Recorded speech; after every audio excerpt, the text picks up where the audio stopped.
لقد كان لكم في رسول الله أسوة حسنة اعوذ باللہ من الشیطان الرجیم بسم اللہ الرحمن الرحیم اللہم صلی علی محمد وعلی آل محمد کما صلیت علی ابراہیم وعلی آل ابراہیم انک حمید مجید اللہم بارک علی محمد وعلی آل محمد کما بارکت علی ابراہیم وعلی آل ابراہیم انک حمید مجید۔ حدیث نمبر 3275 حضرت ابو سعید خدری سے روایت ہے، رسول اللہ صلی اللہ علیہ وسلم نے فرمایا، جو آدمی ایک دن میں 5 عمل کرے اللہ اسے جنت والوں میں لکھ دیتے ہیں۔ وہ 5 اعمال یہ ہیں: مریض کی تیمارداری کرنا، جنازہ میں شریک ہونا، دن کا روزہ رکھنا، جمعے کے دن نماز جمعہ ادا کرنے کے لیے جانا اور غلام آزاد کرنا۔ جو شخص ایک دن میں 5 نیک عمل کر لے، دوبارہ دیکھ لیں، جس نے مریض کی تیمارداری کی، نمبر 1، جو جنازے میں شریک ہوا، جس نے دن کو روزہ رکھا، جمعے والے دن جمعے کی نماز میں شریک ہوا، یہ 4 عمل۔ اور چوتھا عمل، 5واں عمل کون سا؟ اس نے غلام آزاد کیا۔ جس نے یہ 5 عمل کیے وہ جنتیوں میں سے ہے۔ ایک اور متفق علیہ حدیث میں 4 اعمال کا ذکر آتا ہے، اور وہ 4 اعمال کون سے ہیں؟ جس شخص نے روزہ رکھا، جس شخص نے کسی مسکین کو کھانا کھلایا، جس شخص نے کسی کی تیمارداری کی، جو شخص کسی کے جنازے میں گیا، اور اس نے ایک دن میں یہ 4 عمل کیے۔ دوبارہ سن لیجئے، جس نے روزہ رکھا، جس نے کسی بھوکے کو کھانا کھلایا، جس نے تیمارداری کی، جو کسی جنازے کے پیچھے گیا، اس ایسے شخص کو جنت کے ہر دروازے سے بلایا جائے گا۔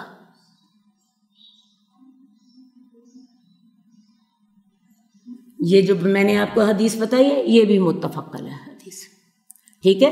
تو یہ تمام عمل جو ہیں یہ جنت کو انسان پہ واجب کر دیتے ہیں۔ جو شخص یہ 4 عمل کرے، یہ جو بعد والی حدیث میں نے آپ کو بتائی، اس کے لیے حدیث کے الفاظ ہیں، اسے جنت کے ہر دروازے سے بلایا جائے، 8 کے 8 دروازے اس کے لیے کھلے ہوں۔ اللہ تعالیٰ ہمیں عمل کرنے کی توفیق دے۔ اللہ تعالیٰ یہ رمضان ہمارے لیے بابرکت کر دے۔ ہمیں اللہ تعالیٰ اپنے رمضان کی برکت سے ہمیں یہ نیکیاں کرنے کی توفیق دے۔ ہم بڑے کمزور ہیں اللہ، ہم بڑے کمزور ہیں، تو ہمارے اوپر خاص اپنی رحمت کے ساتھ یہ نیکیاں کرنے کی توفیق عطا فرما دے۔ حدیث نمبر 3277 حضرت انس کہتے ہیں، حضرت خالد بن ولید اور عبد الرحمن بن عوف کے درمیان کوئی گڑبڑ ہو گئی۔ خالد بن ولید نے عبد الرحمن بن عوف سے کہا، اگر تم ہم سے پہلے ایمان لے آئے ہو تو اس کی وجہ سے ہم پر دست درازی کیوں کرتے ہو؟ یہ بات رسول اللہ صلی اللہ علیہ وسلم تک پہنچی تو آپ نے فرمایا، میری خاطر میرے صحابہ کو چھوڑ دو، اس ذات کی قسم جس کے ہاتھ میں میری جان ہے، اگر تم لوگ احد پہاڑ یا پہاڑوں کے بقدر سونا بھی اللہ کے راستے میں خرچ کرو تو تم ان کے اعمال کے مرتبے تک نہیں پہنچ سکو گے۔ اصل بات ہے، کچھ وہ لوگ ہیں جو اسلام کے آغاز میں ایمان لائے اور ان کو کہتے ہیں سابقون الاولون، سب سے پہلے ایمان لانے میں سبقت کرنے والے، اور یہ وہ لوگ تھے جنہوں نے بالکل مکے کی ابتدائی زندگی میں ایمان لایا۔ اس کے بعد آپ دیکھیں رسول اللہ صلی اللہ علیہ وسلم نے ہجرت کر لی، آپ مدینہ تشریف لے آئے۔ مدینہ تشریف لانے کے بعد بھی حالات بڑے مشکل تھے، اور اس کے بعد پھر ایک وہ وقت آیا جب کہ اسلام کے عروج کا وقت آ گیا۔ غزوہ خندق کے بعد حالات نے اپنا رخ بدل لیا تھا۔ حضرت خالد بن ولید جو ہیں یہ صلح حدیبیہ کے بعد ایمان لائے. تو حضرت خالد بن ولید کی اور عبد الرحمن بن عوف، حضرت عبد الرحمن بن عوف جو ہیں یہ السابقون الاولون میں سے ہیں، عشرہ مبشرہ میں سے ہیں. تو حضرت خالد بن ولید کی اور حضرت عبد الرحمن بن عوف کی آپس میں کوئی اونچ نیچ ہو گئی. تو رسول اللہ صلی اللہ علیہ وسلم کو جب اس بات کا پتہ چلا تو آپ نے بڑی سخت ناراضگی کا اظہار فرمایا. آپ نے فرمایا میری خاطر میرے صحابہ کو چھوڑ دو. کن صحابہ کو؟ السابقون الاولون کو. اس ذات کی قسم جس کے ہاتھ میں میری جان ہے، تم احد پہاڑ جتنا سونا بھی خرچ کرو گے تم ان کے ایک مد یا اس کے نصف مد کے اجر کو نہیں پہنچ سکو گے. یعنی السابقون الاولون نے اگر ایک مد خرچ کیا یا نصف مد خرچ کیا اور تم نے احد پہاڑ جتنا سونا خرچ کیا، تمہارا اجر ان کے اجر سے کم ہوگا. اصل بات ہے انہوں نے جن حالات میں نیکیاں کی، انہوں نے جن حالات میں قربانیاں دی، وہ اس کا اجر، اور جنہوں نے بعد میں جب کہ اسلام جو تھا ایک حقیقت بن چکا تھا، جنہوں نے بعد میں کی، ان دونوں کا آپس میں کوئی مقابلہ نہیں. اسی لیے ان کو السابقون الاولون کا خطاب دیا گیا ہے. تو لہٰذا اگر تم احد پہاڑ جتنا سونا بھی خرچ کرو گے تو تم ان کے ایک یا نصف مد کے ثواب تک نہیں پہنچ سکتے. وہ صحابہ جو رسول اللہ صلی اللہ علیہ وآلہ وسلم کی زندگی کے آخری ایام میں مسلمان ہوئے، فضیلت اور شان میں تو وہ بھی بعد میں آنے والی ساری امت سے افضل ہیں. یہ تو معاملہ ہے صحابہ ہونے کا. لیکن وہ لوگ جو السابقون الاولون، مہاجرین اور انصار صحابہ کو برا بھلا کہتے ہیں اور ان پر تبرہ بیچتے ہیں، انہیں اپنے برے انجام کا سوچ لینا چاہیے. میں نے جس کی طرف اشارہ کیا ہے میرا خیال ہے انہیں سمجھ آ گئی. اللہ تعالی ہمیں آنکھیں کھولنے کی توفیق دے. حدیث نمبر 3280. حضرت انس بن مالک کہتے ہیں کہ رسول اللہ صلی اللہ علیہ وآلہ وسلم نے فرمایا 2 آوازیں ملعون ہیں، یعنی ان پہ لعنت کی گئی ہے. خوشی کے وقت بانسری کی آواز اور مصیبت کے وقت ہلاکت اور بربادی کی آواز. خوشی کے وقت بانسری کی آواز ملعون ہے. ویسے ہمیں خوشی کے موقع پہ دف بجانے کی اجازت دی گئی ہے. اب ان دونوں میں فرق کیا ہے؟ اصل بات یہ ہے کہ دف جو ہوتی ہے اس کی آواز اتنی زیادہ سریلی نہیں ہوتی، جبکہ بانسری کی آواز سریلی ہوتی ہے. حدیث میں آتا ہے، عبداللہ بن مسعود کہتے ہیں کہ میں رسول اللہ صلی اللہ علیہ وآلہ وسلم کے ساتھ کہیں جا رہا تھا، ہمارے کانوں میں بانسری کی آواز آ رہی تھی. رسول اللہ صلی اللہ علیہ وسلم نے تب تک اپنے کانوں میں انگلیاں دی رکھیں جب تک کہ وہ آواز آتی رہی. اب بانسری کی آواز جتنی سریلی ہوتی ہے، ہمارے آج کل کے جو ساز ہوتے ہیں، ہارمونیم، گٹار اور یہ اس طرح کے دوسرے جو ہماری اس جو موسیقی کے آلات ہوتے ہیں، ان کی آواز تو بہت زیادہ ہی سریلی ہوتی ہے. یہ ہے وہ فرق جو میں آپ کے سامنے واضح کرنا چاہتی تھی کہ بانسری میں اور دف میں فرق کیا ہے، اور اس سے آگے دوسرے ہمارے جو موسیقی کے آلات ہیں ان میں فرق کیا ہے. تو جب بانسری کی آواز ملعون ہے تو باقی جو اتنی زیادہ سریلی آوازیں ہوتی ہیں وہ تو پھر میرا خیال ہے پھر اس سے 10 گنا زیادہ ملعون ہوتی ہوں گی. تو خوشی کے وقت میں دف بجانے کی اجازت دی گئی ہے تاکہ خوشی کا اعلان ہو سکے. اسی طرح مصیبت کے وقت ہلاکت اور بربادی کی آواز. اللہ نہ کرے کہیں پہ کوئی ہو گیا، کوئی فوتگی ہو گئی، اس وقت آپ کو پتہ ہے کسی نے کپڑے پھاڑ لیے،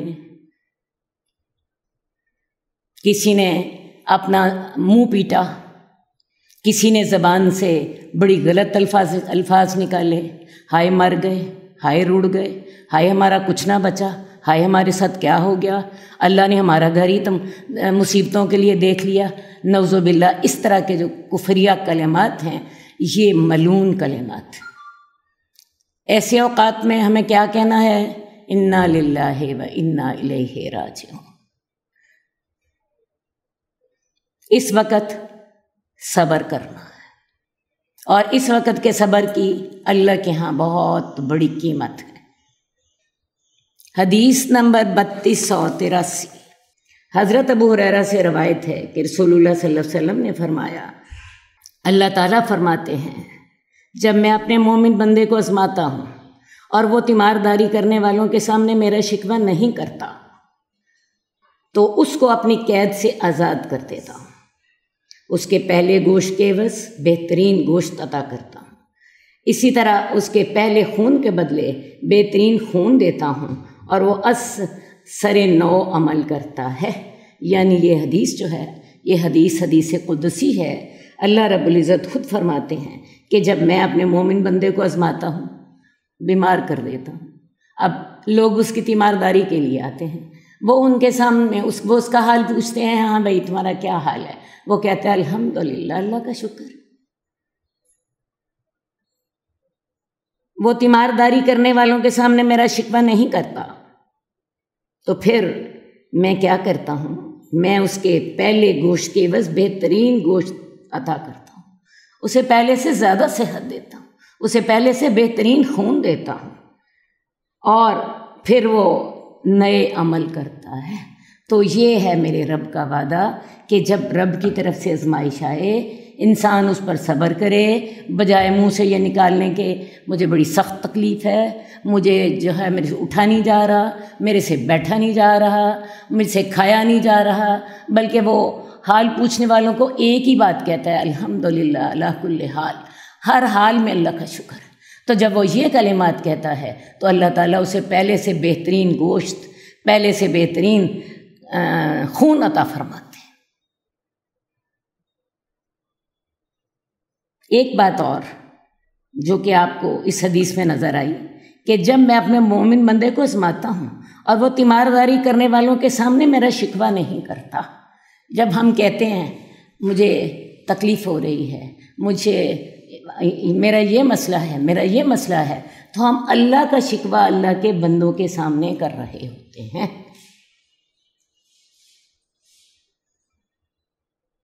تو ہم اللہ کا شکوہ اللہ کے بندوں کے سامنے کر رہے ہوتے ہیں۔ اللہ کو کیا بات پسند ہے؟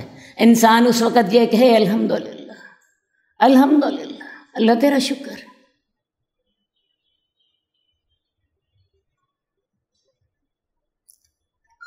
میں آپ کو بتاؤں، صبر کرنا آسان کام نہیں ہے۔ مشکل کے وقت میں اپنے آپ پہ قابو پانا آسان کام نہیں ہے۔ میں نے صبر کرنا کب سیکھا؟ یہ آج سے کوئی 15-20 سال پہلے کی بات ہے۔ ہمارے مدرسے میں ایک خاتون جو تھیں پڑھایا کرتی تھیں، ان کے شوہر جو تھے بیمار ہو گئے۔ انہوں نے اپنے شوہر کی بڑی خدمت کی، اولاد نے بھی، بیوی نے بھی۔ ان کو گلے کا کینسر تھا۔ تمام علاج کے باوجود بھی اللہ تعالیٰ نے ان کو اپنے پاس بلا لیا۔ اب جب لوگ ان کے پاس افسوس کرنے کے لیے گئے، ظاہر ہے میں بھی ان کے پاس افسوس کرنے کے لیے گئی، تو وہ اپنے خامن کی میت کے پاس نہ بیٹھی ہوئی تھی، ان کے خامن کی میت کے پاس دوسرے عزیز بیٹھے ہوئے تھے۔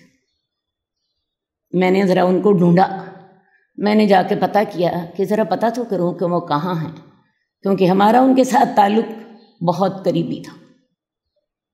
میں نے اندر جا کے دیکھا، وہ جائے نماز پر بیٹھی تھیں اور سجدہ کر رہی تھیں۔ جب سجدے سے فارغ ہو گئیں تو میں نے انہیں کہا کہ آپ باہر اپنے شوہر کی میت کے پاس کیوں نہیں بیٹھی؟ تو انہوں نے مجھے جو جواب دیا اس نے میری آنکھیں کھول دیں۔ کہنے لگیں، کیا میں لوگوں کے سامنے اللہ کا شکوہ کروں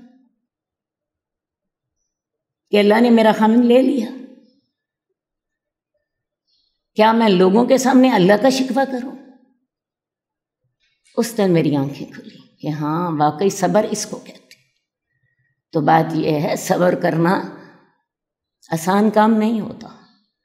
اللہ نے اسی لیے اس کا اجر بھی تھوڑا نہیں رکھا، اللہ نے اس کا اجر بہت زیادہ رکھا ہے. تو اللہ تعالیٰ کو کیا چیز پسند ہے کہ انسان تیمارداری کرنے والوں کے سامنے میرا شکوہ نہ کرے. اسی طرح اللہ تعالیٰ نے اگر کسی کی پیاری چیز لے لی ہے تو انسان لوگوں کے سامنے یہ شکوہ بھی نہ کرے کہ ہائے اب میرا کیا بنے گا. بات یہ ہے وہی اللہ تعالیٰ جو پہلے آپ کو عطا فرما رہے تھے وہی اللہ تعالیٰ اب بھی آپ کو عطا فرمائیں گے. اللہ نے یہ تو بہانے بنائے ہوتے ہیں، کسی کو رزق دینے کے بہانے بنائے ہوتے ہیں، کسی کو سرپرستی کرنے کے بہانے بنائے ہوتے ہیں. دینے والی ذات تو صرف اللہ ہی کی ہوتی. اگر انسان کا اس بات پہ پکا یقین ہو تو میں آپ کو بتاؤں پھر صبر کرنا آ جاتا ہے. اسی طرح ایک اور حدیث میں اللہ تعالیٰ فرماتے ہیں کہ میں اپنے بندے کی آنکھیں لے لوں اور وہ الحمدللہ کہے تو میں اس کے لیے جنت سے کم ثواب دینے پہ راضی نہیں ہوتا. بات پھر وہی ہے، الحمدللہ کہنا ہے. اللہ تیرا شکر ہے، اللہ تیرا شکر ہے، تو جس حال میں رکھے تیرا شکر. تو جو صبر کرتا ہے اللہ تعالیٰ اس کے لیے جنت سے کم اجر پر راضی نہیں ہوتے.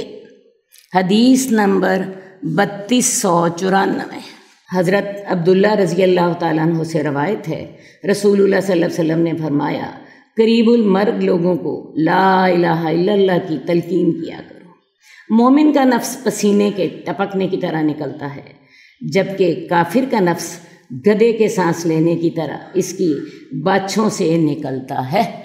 بات ہے ہم پیچھے بڑی تفصیل سے پڑھ کر آ چکے ہیں کہ ایک مومن کی جان کیسے نکلتی ہے اور ایک کافر کی جان کیسے نکلتی ہے، اور ان دونوں کی جان نکلنے کے انداز میں کیا فرق ہوتا ہے.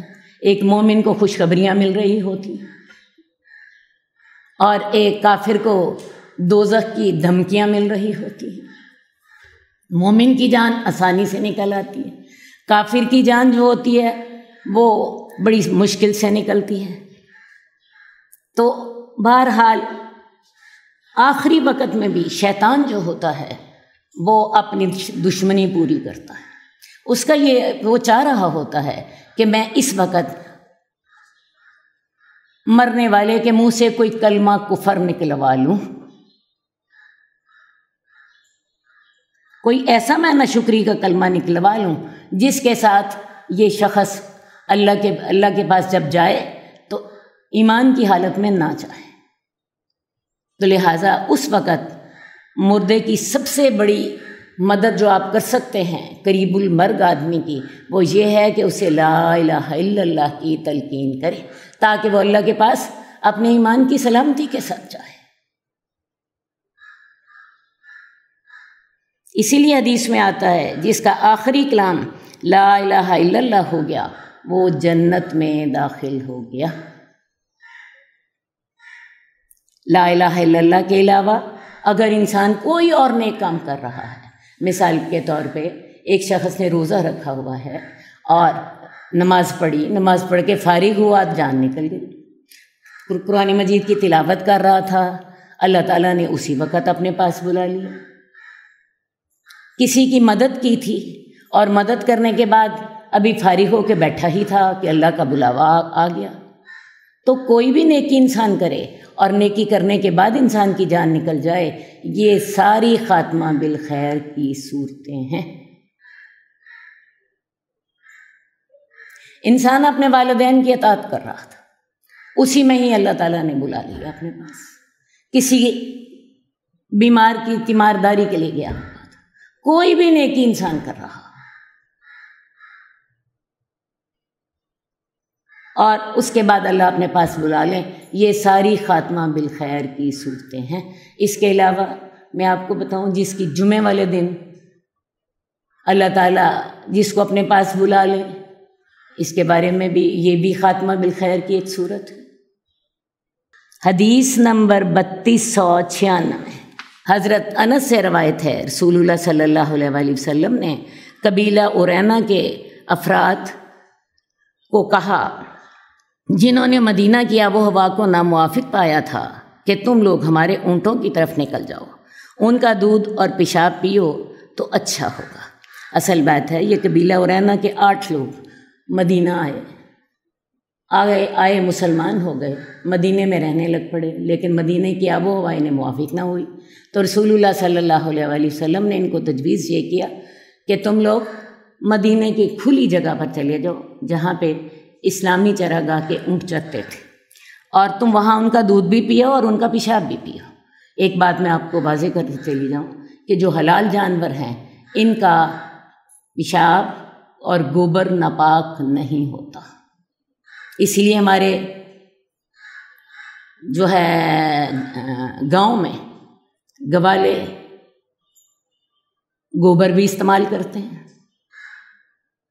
اور ویسے بھی ہم لوگ چونکہ شہروں میں رہتے ہیں ہمیں اندازہ نہیں ہے، جب گائے دودھ دینے لگتی ہے تو میں آپ کو بتاؤں اسی وقت ساتھ ہی وہ اپنا پھوس بھی کر دیتی ہے، کئی دفعہ دودھ کے اندر اتنا گوبر گرا ہوتا ہے۔ یہ ایسی حقیقتیں ہیں جن کو گوالے بڑا اچھی طرح جانتے ہیں، تو شریعت نے ہمیں یہ آسانی دی ہے کہ جو حلال جانور ہیں، حلال جانور سے مراد اونٹ، بکری، گائے، بھینس، یہ جانور جو ہیں ان کا گوبر اور پیشاب ناپاک نہیں ہوتا، تو رسول اللہ صلی اللہ علیہ وسلم نے ان سے کہا کہ تم ان کا پیشاب بھی پیو تو تمہیں فائدہ ہوگا۔ انہوں نے ایسے ہی کیا اور وہ تندرست ہو گئے، لیکن صحت یابی کے بعد وہ چرواہوں پر ٹوٹ پڑے، انہیں قتل کر دیا، شیطان آ گیا۔ صحت تو اللہ نے دے دی لیکن شیطان آ گیا، انہوں نے دیکھا کہ چرواہے جو تھے وہ تھوڑے تھے اور یہ زیادہ تھے، انہوں نے چرواہوں کو قتل کیا اور اونٹ لے کر فرار ہو گئے، اسلام سے مرتد ہو گئے۔ رسول اللہ صلی اللہ علیہ وسلم نے ان کے تعاقب میں لوگوں کو بھیجا، انہیں پکڑ کر لایا گیا، ان کے ہاتھوں اور پاؤں کو کاٹ دیا گیا، ان کی آنکھیں پھوڑ دی گئیں، انہیں ہرہ میں پھینک دیا گیا، وہ وہیں مر گئے۔ اصل بات یہ ہے کہ جب شیطان نے ان پہ غلبہ پا لیا، یہ انہوں نے چرواہوں کو قتل کیا اور خود اونٹ لے کر بھاگ گئے۔ رسول اللہ صلی اللہ علیہ وسلم نے پیچھے آدمیوں کو بھیجا، یہ پکڑ کر لائے گئے، پھر رسول اللہ صلی اللہ علیہ وسلم نے ان کو وہی سزا دی اور اسی طرح سزا دی جیسے انہوں نے آپ کے چرواہوں کے ساتھ سلوک کیا تھا۔ آپ نے ان کے ہاتھ اور پاؤں کٹوائے کیونکہ انہوں نے ڈاکہ مارا تھا، انہوں نے جو رسول اللہ صلی اللہ علیہ وسلم کے جو چرواہے تھے ان کی آنکھیں پھوڑی تھیں، انہوں نے رسول اللہ صلی اللہ علیہ وسلم نے ان کی آنکھیں بھی پھوڑنے کا حکم دیا، اور انہوں نے کیا کیا تھا کہ جو آپ کے چرواہے تھے انہیں دھوپ میں تڑپتے ہوئے مرنے کے لیے چھوڑ گئے تھے، ان کو بھی اسی طرح دھوپ میں تڑپتے ہوئے مرنے کے لیے چھوڑ دیا گیا۔ تو اصل بات ہے اسلامی قانون ہمیں یہ حکم دیتا ہے کہ جیسا کرو گے ویسا بھرو گے۔ حدیث نمبر 3299، عقبہ بن عامر جوہنی کہتے ہیں کہ رسول اللہ صلی اللہ علیہ وسلم نے فرمایا اس عمل کا اعتبار ہوتا ہے جس پر انسان کا خاتمہ ہوتا ہے۔ جب مومن بیمار ہو جاتا ہے تو فرشتے اللہ تعالیٰ سے کہتے ہیں اے ہمارے رب، تو نے اپنے فلاں بندے کو عمل کرنے سے روک لیا ہے، اب اس کے بارے میں کیا کیا جائے؟ اللہ تعالیٰ فرماتے ہیں اس بندے کی شفا یاب ہونے تک یا فوت ہونے تک اسی عمل کا اعتبار کرو جس پر یہ بندہ بیمار ہونے سے پہلے تھا۔ تو اصل بات ہے انما الاعمال بخواتیمہا، عمل ہمیشہ اپنے خاتمے کے ساتھ ہوتا ہے، جیسے جس پر خاتمہ ہوا اسی چیز کا اعتبار کیا جاتا ہے۔ اسی طرح انسان کا اگر خاتمہ نیکی پر ہو رہا ہے تو اس کا مطلب ہے کہ آدمی نیک تھا، اور اگر اس کا خاتمہ نیکی پہ نہیں ہو رہا تو اس کا مطلب بھی بالکل وہی ہے۔ جب ایک مومن آدمی بیمار ہو جاتا ہے تو فرشتے اللہ سے کہتے ہیں اے ہمارے رب، تو نے اپنے فلاں بندے کو نیک عمل کرنے سے روک دیا، اب اس کے بارے میں کیا لکھا جائے؟ اللہ تعالیٰ جواباً فرماتے ہیں کہ اس بندے کے شفا یاب ہونے تک یا فوت ہونے تک اسی عمل کا اعتبار کرو جس پر یہ بندہ بیمار ہونے سے پہلے تھا۔ یعنی اب یہ بندہ بیمار ہو گیا، تم ایسا کرو جو عمل یہ صحت مندی کی حالت میں کرتا تھا اس کا وہی عمل لکھتے چلے جاؤ، اور تب تک لکھتے چلے جاؤ جب تک اس کو صحت نہیں ہوتی، جب تک اس کو صحت نہیں ہوتی یا موت نہیں آ جاتی۔ دونوں صورتوں میں جس عمل پر یہ صحت مندی کی حالت میں قائم تھا وہی اجر اس کو دیتے چلے جاؤ، کیونکہ ظاہر ہے اب بیماری تو اللہ کی طرف سے آئی ہے۔ وہ شخص جو تھا اگر بیمار نہ ہوتا تو وہ اپنے نیک عمل کرتا۔ ایک اور سبق ہمیں ملا اس حدیث سے کہ انسان بعض اوقات اپنی صحت کی قدر نہیں کرتا، حالانکہ صحت اللہ تعالیٰ کی سب سے بڑی نعمت، تو لہٰذا صحت کو بیماری سے پہلے غنیمت جانو۔ اللہ تعالیٰ جتنی توفیق عطا فرمائے صحت کی حالت میں اتنی انسان اپنی صحت سے فائدہ اٹھا لے۔ دوسری بات، زندگی کو موت سے پہلے غنیمت جانو، کیونکہ موت جو ہے وہ تو سارے اعمال کا خاتمہ کر دیتی ہے۔